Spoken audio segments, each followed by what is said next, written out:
What is good, YouTube? We're out here, another video today. I'm gonna be ranking my favorite skateboard deck brands today. Thank you guys for getting me real close to 10,000 subscribers. Tell all your friends I'm trying to hit it as soon as possible, you know. But first, we're gonna go catch a quick skate sesh with the homie Sam right now.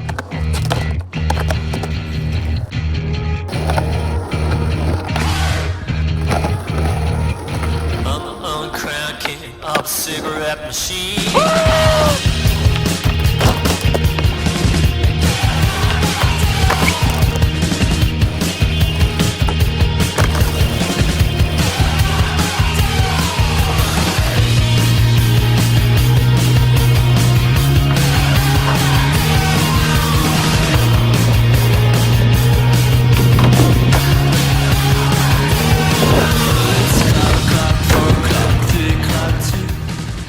Alright, I'm actually gonna end up skating with Sam later for another video. So I hope you guys like those random iPhone clips or whatever. Right now I'm going to get into the ranking video based off a bunch of different skate brands that I've ridden. I've been skating for like 10 years, skated so many different brands of decks. I have my favorites and I have the ones that I also hate.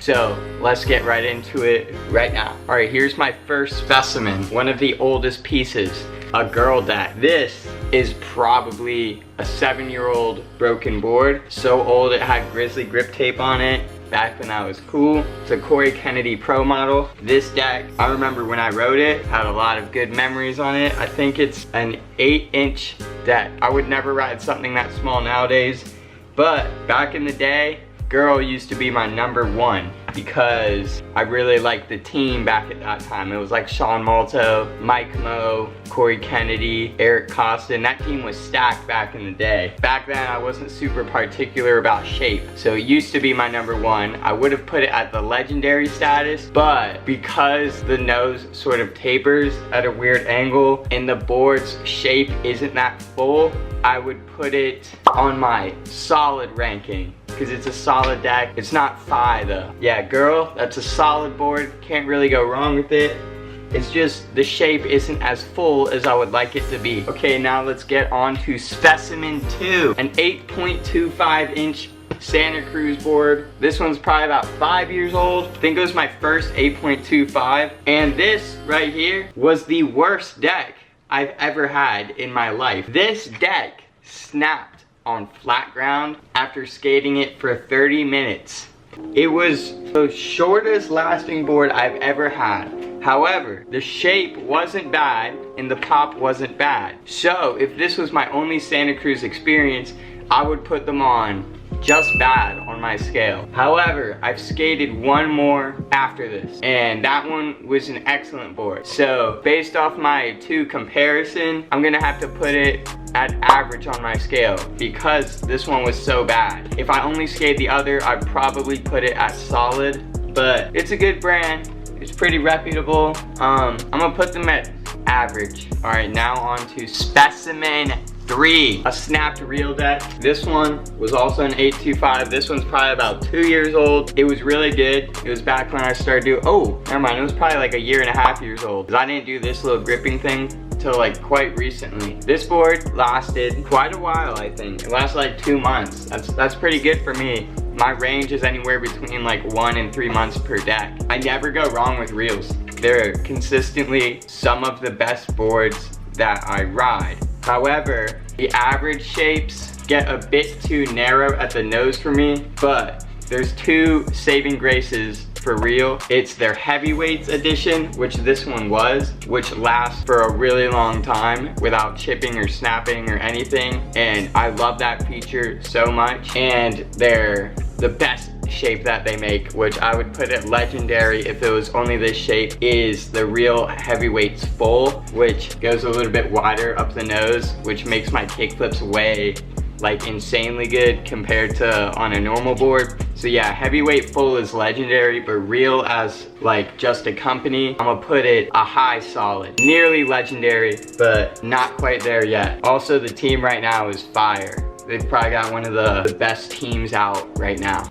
the Quasi 8.5 inch. This right here was my favorite board that I've ever ridden. No cap. The graphic was super simplistic with like a really nice shade of blue. I rode, as you can see, I rode with one rail. I rode with both rails for a little bit, but this was back when I was riding a single rail because I had control when board sliding down things and it wasn't too fast, but it had this effect where the board felt flat like a snowboard. So that was my thinking process back then. The shapes on Quasis are consistently the best. They're not too mellow of concave. They all have this, you can see it right here, this like full shape in the nose, and then it kind of like squares out, the square full shape. That's like a necessity. I love that so much. You can see this board never actually ended up snapping, but it had this slight delamination right here. I think that was from like a tray flip attempt where it just kept landing right there. And on the other side, considering graphic and skateability and everything about it,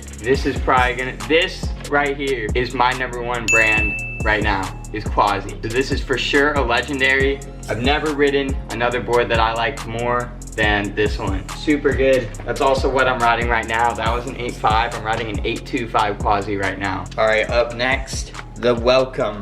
I think this right here was the first Welcome I ever had.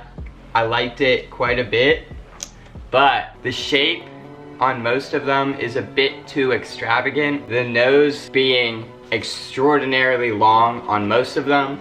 I have ridden one that was closer to the shape of a Quasi, but like the nose was pretty much a square. It wasn't even like a full popsicle, it was like straight squared. And that one, the nose was still too long, but they're super fun to like cruise around on. They make excellent transition skating boards. The main reason I don't like the long noses is because I have to set my foot a lot further back to lock into crooked grinds consistently compared to a normal shaped board. There's a downfall to that shape, even though I occasionally get them just like for fun. Considering that I'm probably not gonna buy a Welcome for the foreseeable future, I'm gonna put them at just average for my personal taste.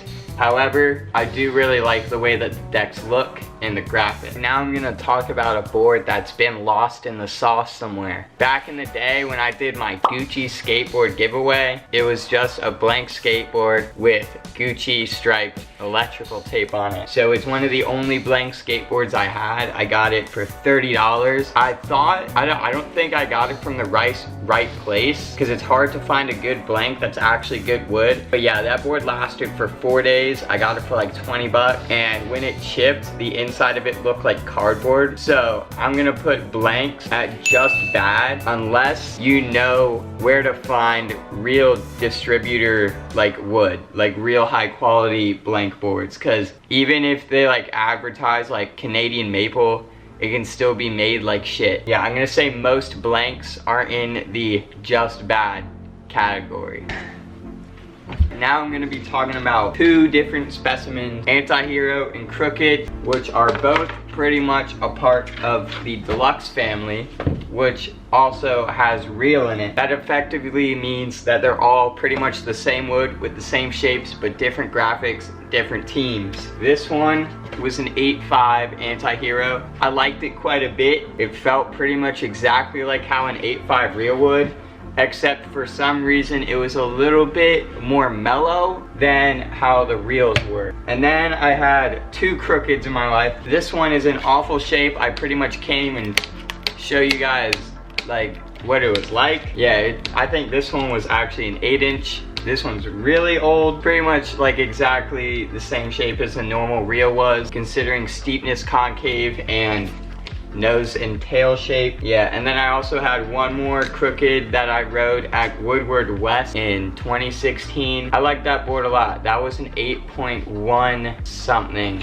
It was good. Pretty much skated exactly like a reel. So these are both for sure. Both of these brands I'm definitely putting in the solid board ranking.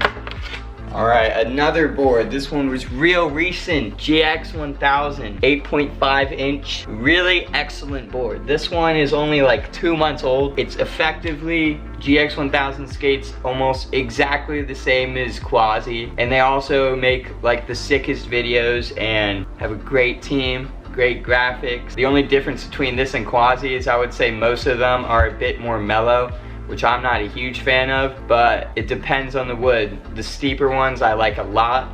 GX 1000, I'm gonna put pretty much right up there with Quasi in the legendary status, but just a little bit, just slightly worse than Quasi, because Quasi is like my #1. So yeah, GX 1000 Quasi, legendaries. All right, lastly, I'm talking about a brand of board that I have not ridden in at least 7 years. That's Mini Logo. It's terrible. It's so bad. It's pretty much like a crappy blank board with a disgusting graphic. And they don't skate well, the pop wears quick, and I don't like the brand at all. Also, one of my local skate shops, the free grip tape they give out is Mini Logo grip tape, and it chips, and I pretty much take the grip for free and use it for sandpaper on like wood projects that I'm using. That's just bad. I really don't like Mini Logo. I would not recommend getting it unless you're on a budget and you're like an absolute beginner. It's the only way I tell anyone to get a blank or a Mini Logo. You guys should comment down below if you agree with me, if there's any other brands that you like more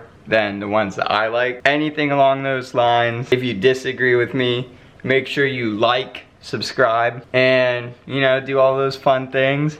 Hope you guys like this one. Peace out, mates.